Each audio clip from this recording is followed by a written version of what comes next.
So hi folks, I just thought I'd do a quick video as we've been having a lot of queries relating to problems in handling the courts, managing courts, phoning courts, filing papers and so on and so forth, and some related topics which I'll put here on a list. Perhaps even I'll be generous enough to work out a timeline for you so you can go to the relevant section of interest. So no video would be complete without a plug. There you go, plug over, it's all in there, but it's not as up to date as this video, and that's what I want to focus on. So firstly, we're dealing with a lot of people who are coming to Court Wingman and they're litigants in person and they've had issues at court. We've got one case where a client has been basically harassed by a debt collector after the case is issued, and he's put in a defence, you know, like 90 or 1,000 calls a month, something ridiculous. You know, so he's complaining to the judge, you know, he's complaining to the court. Now, here is a really important thing to understand, and it's actually common sense. Judges are extremely busy. If you go on to Google and you Google the crumbling county court system of England and Wales, you discover it is underfunded. Doesn't sell newspapers, does it, complaining about the lack of a civil and criminal justice system in the UK. People, you know, you win votes by saying you're going to pump all the money into the NHS. Politicians don't seem to really care about the legal underpinning of a modern, liberal, democratic, accountable society. Without the law, we'd all be in Russia. Nothing wrong with Russia, but their legal system isn't quite as evolved as ours. But you know, when you're faced with the civil justice system, which is better than a lot of countries in truth, but not nearly as good as it used to be in this country, you've got a busy judge, and so you have got to cut to the chase when you're corresponding with them. Like, I've been harassed by the claimant, and here is evidence that he's rung me 1,000 times in a month. Yeah? In a way, that's all that needs to go into the letter. I'll come on to deal with contempt of court, abuse of process, injunctions and so on in a moment. You need to be economical, because what you need to understand is every time that you're corresponding with the judge or the court, you do not need to throw the kitchen sink in and tell them how brilliant your case and how hopeless your opponent's case is. The judge won't read them. You've already laid out your case in your statement of case. You're going to produce evidence at the witness statement, well, at the disclosure and then the witness statement phase as exhibits to a witness statement. So you don't want to be bombarding the court with, and this is what we've been seeing, litigants in person sending in 8, 15, 50-page letters to the court because they're being bombarded by a debt collector, you know. So economy is the key. If you can distill what you need to ask the court for, remember you're asking the court for something, then do it in one letter. Because I'm a judge, I've got a huge pile of papers, yours is 20 pages, I'm going to look at it and I'm going to put it in the pending tray. And then I've got a letter here and it's got one large paragraph and it says I'm being bombarded by 1,000 calls, and I've attached an application for an injunction to get them to stop, you know, whatever it might be. He's read that, and look, it's taken him 15 seconds. He will then, he's more likely to then they will take action. The courts are snowed under, and if you look at just Google county court delays, Google the Law Society Gazette county court delays. There's an interesting article here called Crumbling Courts Exacerbate County Court Delays. It's now taking a year from issue to trial for small claims, 18 months or more for complex claims, fast-track, multi-track claims. So you can see how important it is to be economical and to remember that you're dealing with procedural issues. Like every time you correspond with the court, you are not laying out your case and definitely not evidencing the strengths and weaknesses of your case. You're dealing with the procedure.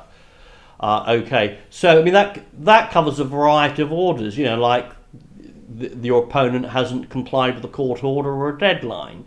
They haven't paid you costs that were awarded at a hearing. They've, got up to some sort of a mischief, and you want to make you want to allege contempt of court. If someone's been flagrantly abusing the court process. Whatever it is, you want to bring that to the court's attention in an economical way. Okay? Otherwise, one, it might not get actioned.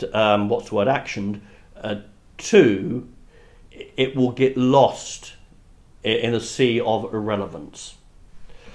Now, the next thing, which is on the same, basic topic, just talking about the courts and the fact that they are severely under stress and strain. This plays into the hands of defendants. I mean, this service, Court Wingman, is for claimants and defendants. If you're a defendant, quite frankly, I'm not allowed to say it, I'm an officer of the court, a solicitor. But in this portal with Court Wingman, I think I have got to be frank with and honest and straight with people. If you're a defendant, delay, avoid, evade, obfuscate, that clever word, whatever that means. That's the tactic that 75% of defendants use anyway. And in fact, if a defendant is contesting a case, there's really only one of two possibilities, a wise old bird barrister once told me. Either they've got a case, or they haven't got a case. Which means, in effect, they haven't got the money. Yeah. So people will often simply defend a case because they want to. They don't want to part with money, basically, or they're in debt. Those are the two reasons why people defend cases. Anyway, in terms of dealing with the courts administratively, we are finding that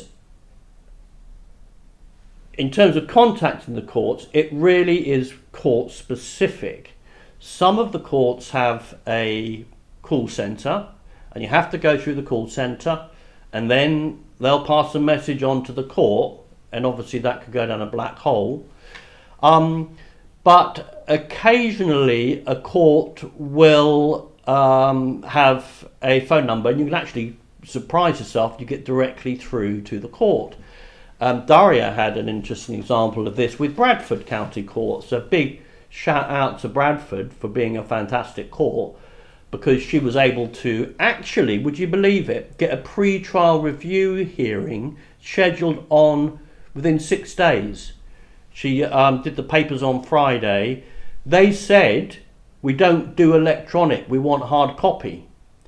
And so she had to do it hard copy, which was a bit of a headache, but all power to them. They've obviously tried and tested their system and that works, because they were able to get a pre-trial review hearing listed by the Thursday.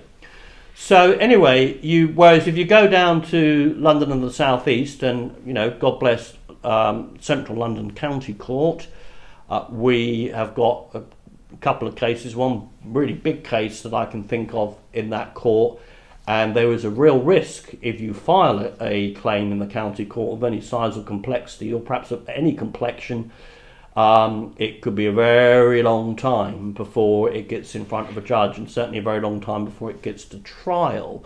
This is anecdotal. I'd be curious to know what other solicitors think, but it's always been difficult at Central London County Court. But we're also finding, we deal with a lot of cases, as a court wingman support service, so we'd probably have better visibility than the average solicitor across the land. We've had 3 instances where papers have just been lost by the court.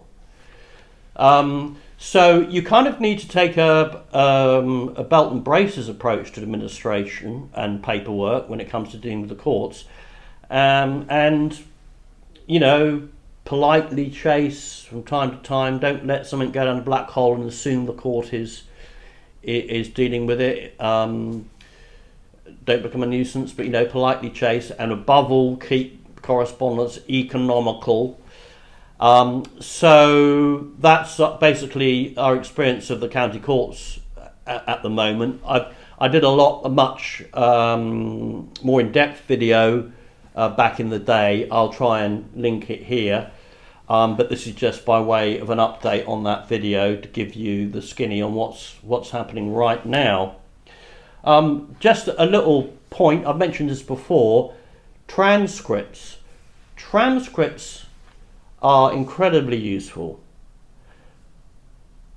Let's say you're approaching a lawyer or a law firm, or you're approaching court wingman, or just your litigant in person, because you can get, if you've got a transcript of a recent hearing, and I remember seeing one recently in a repossession claim.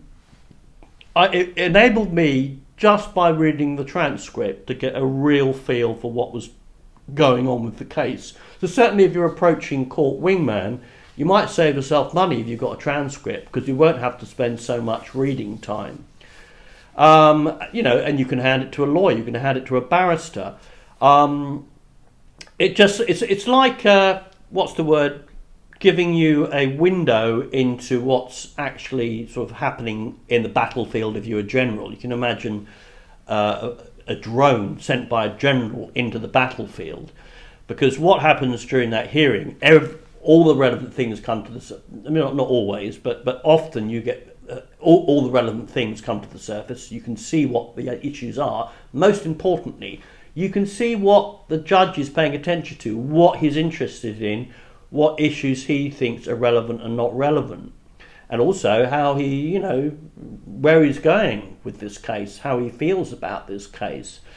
So I do urge you to get transcripts. Now, I think there are 3 services online where you can you go to these services and they basically charge you.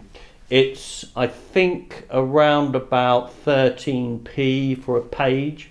So if it's a 3-day trial, you could be into the thousands. But for a small hearing, you can see how that wouldn't be too expensive. Now, coming on to, numbers of pages and filing and whatnot.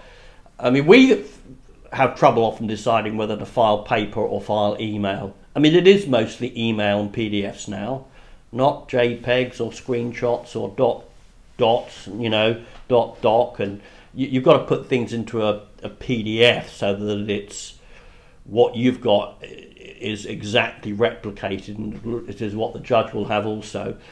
Document control, so critical. Lots of videos on the channel and the website about that.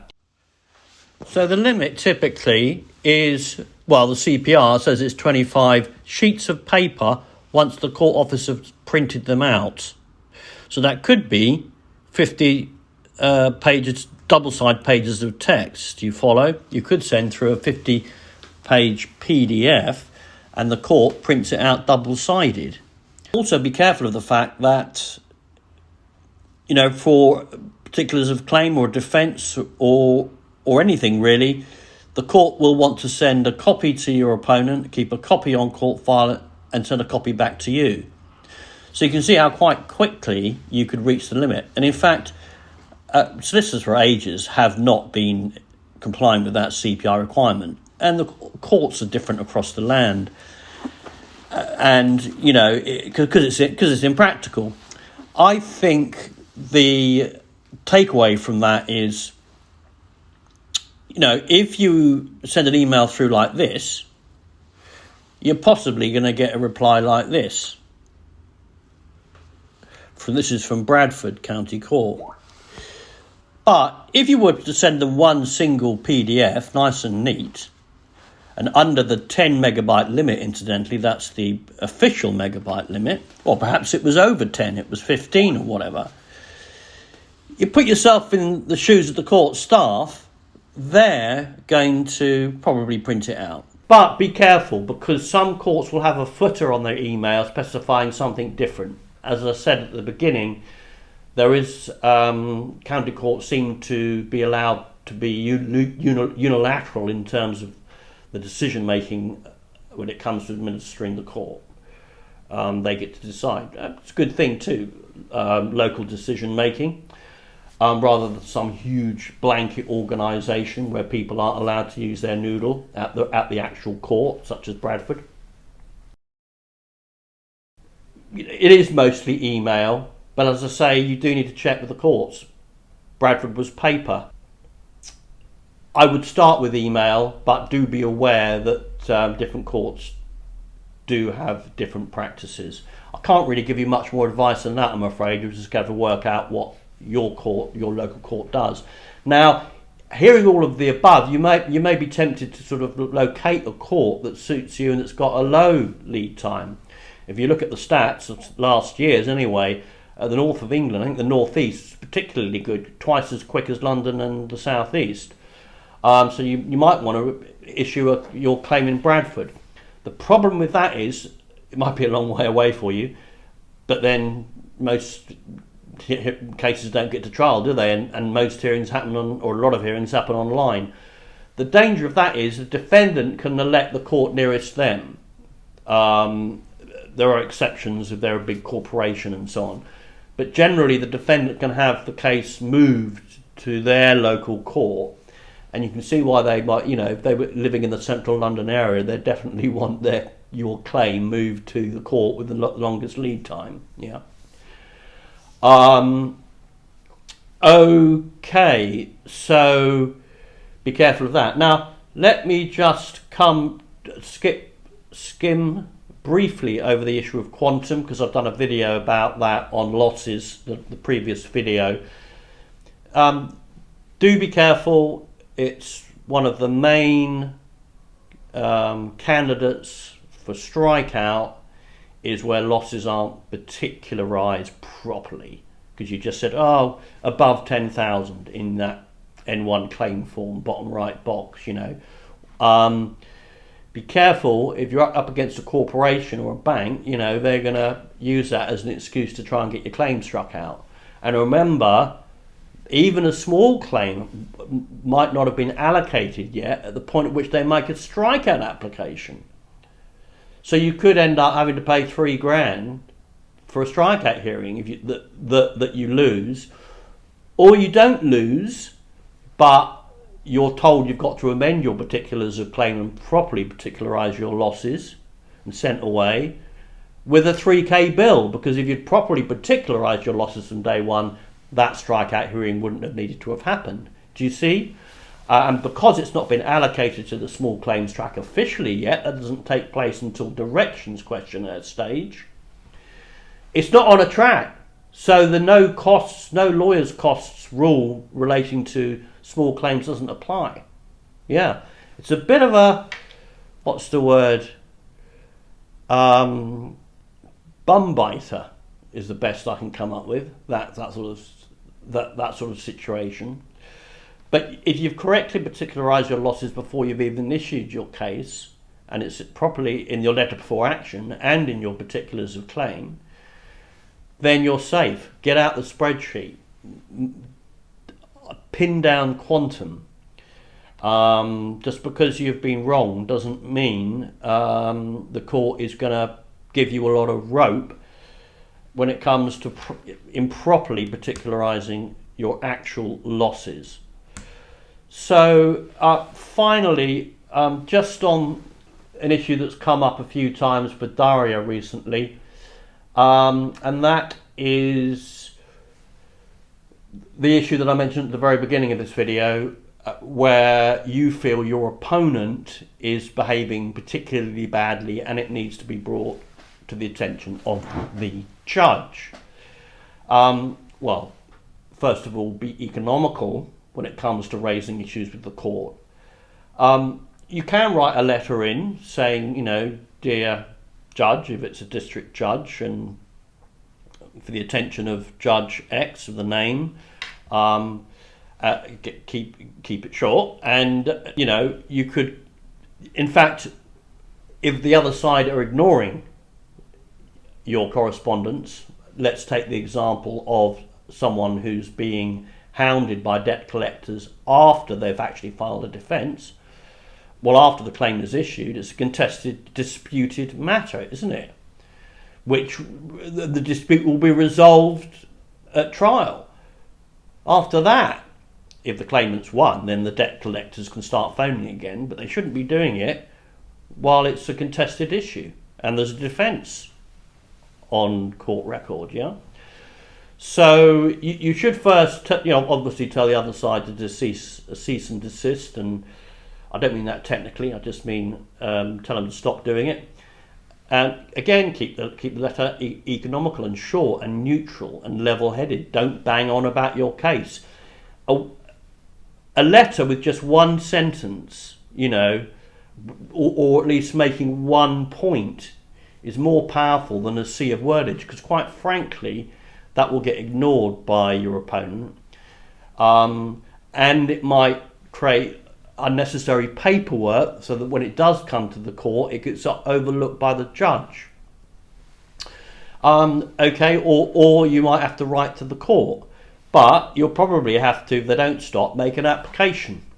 Now, contempt of court isn't really appropriate in the case of a debt collector who's hounding you. It is a kind of an abusive process, but it's not actually contempt. Now think about the normal English meaning of contempt. If someone, for example, have been ordered to pay a sum of money because they've lost a hearing and the judge has found them against them, and then they've ignored that court order, or they've repeatedly ignored court orders, you could potentially look at contempt. But it's very rare to raise contempt. Obviously lies, would show contempt for the court. It's where you're showing contempt for the court.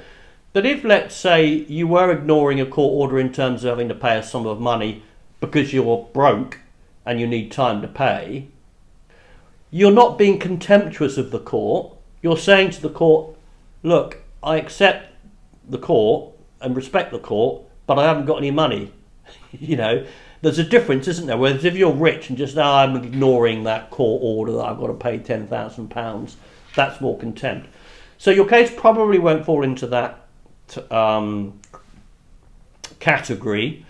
Probably you can do this quite easily, and I'll put the relevant forms under here and the CPR under here.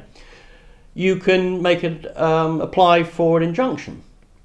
And we've been doing that. Dari did one of those a few weeks ago. And that's where you use a form and you file it in court, you serve it on your opponent, and you're asking the court for an order for X to do Y, for your opponent to do X, yeah? It's, you might apply for an injunction for someone to not sell a property. So we've had a contested wills case where the injunction was that an executor whom we don't think is behaving properly and is dipping her hands into the pot or trying to dissipate assets, that's where you go for an injunction. But you could also go for an injunction in the case of being hounded by the debt collectors after issuing of a case. It's harassment, isn't it? And not harassment in a criminal sense, really. I mean, that's a whole other kettle of fish, and as I say, that's better dealt with by means of contempt of court. I mean that you want them to stop. I mean, that's common sense, isn't it? And you want the judge to order that they stop. So you make an application. Typically, we tend to sort of complete the application, show it to our opponent, and get them to agree, and then, you know, they tell you to F off, and then you go to court. The reason you do that is so the judge can see that you've been behaving proportionately and reasonably, and you're more likely to get your costs that way. That's why you do that. Be aware, however, I mean, in the case of that harassment by debt collectors, that's probably not going to work. Writing to, you know, let's say the lender's law firm along those lines, are they really going to be able to stop the debt collector? I mean, can be a bottom-feeding lot, these debt collecting companies. They're obviously often subcontracted out by the bank for obvious reasons, so they can go on harassing, and the bank can look respectable. You know, is that going to work? No. So you might just file the application and just serve it on your opponent. Get on with it. Do you know what I mean? So use your noodle about that. Now, some people think that, you know, they can apply for summary judgment because their opponent's case is weak or of an abusive process issue, like I've been talking about. But actually, hardly ever do, well, I say hardly ever, that's not entirely true, but rarely do we see summary judgment hearings. Yeah, the last one I can remember was like 18 months ago, a year ago. They're not very commonplace. Strikeout applications are more commonplace. The thing is, just because you think your case is strong, all your opponent's case needs to be is arguable, you know, kind of reasonably arguable. I don't think it even necessarily needs to be particularly reasonable or backed by evidence. So this often happens, you don't want to make an application for summary judgment, and then because then you're going to end up at the wrong end of a costs order and you're going to embolden your opponent. So the bar is set quite low. So just be careful about getting too enthusiastic about summary judgment, because that's come up with some of our clients. Yeah. I'm afraid to say you do need a lawyer with a lot of these things: strikeout applications, summary judgments, injunctions. I mean, that's one of the raison d'etres of court wingman, is that we could, even if you don't, well, number one, that we can draft up specific documents for specific phases of the civil litigation cycle to help you, but also you might draft it yourself and invite us to look at it, check through it. And the reason is because you nearly always have to argue the law. It's interesting. It's those little interim hearings kind of need lawyers more really than the trial. By the time of the trial, it's too late, you know, and you'll be there and your witnesses will be there and you can give the evidence you're into the main case. But it's often those little fiddly, technically legal applications where you need a bit of legal input. So be very, very careful before you bring those sorts of applications on your own. But I'd like people to try. I'd like to know how they get on, because it gives me more information and more knowledge about how the county court is working and what judges are doing. Just a final note on making applications of any description. Remember, they will need evidence. So in the case of like dissipation of funds in the contested will case I referred to, we actually have bank statements in which it was clear she was, you know, shopping at Zara or whatever it was, or going on a Caribbean holiday. You know what I mean? And that was quite strong evidence. So remember, if you are going to make an application, suspicion might not be enough, and the judge might dismiss it as a fishing expedition. Same goes with the debt collection. You'll need a printout, or have taken a note, or, you know, got hold of your phone records to show how many times you've been chased. And that could look pretty impressive, couldn't it? Attached to a simple witness statement. You know, please find attached my phone records, and it's the same number calling you day and night and at 2 o'clock in the morning. Okay, so a bit of a whistle-stop tour around a number of issues that are topical. I was speaking to Daria last week and she said, could you try and address these issues? So thank you, Daria, for bringing that to my attention. And much of the work that has been done on this vlog is in fact Daria's work. As I say, if you need help, then we are at the moment trialling not having a telephone number and not having a reception service to try and keep that £150 an hour fixed, really, because we've had that figure quite a long time, even in spite of inflation. So we're just trying to keep costs down, and we thought let's trial being an online only business. That hello at court wingman account is checked all the time by both of us every day, many times a day.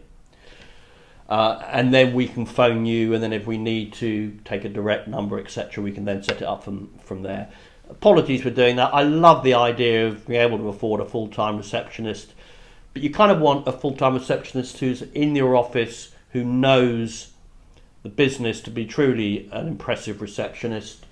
And at the moment, we would just get nothing done if me and Daria answered the telephone, I'm afraid. So email works. And you know, lawyers, it is about documents. So email really is best, because then you can easily summarise your case and attach any relevant documents by PDF. Video here on how to do all of that. Okay, hope that has been useful. Give us some feedback on this video or any other topics you'd like to hear about. And until next time.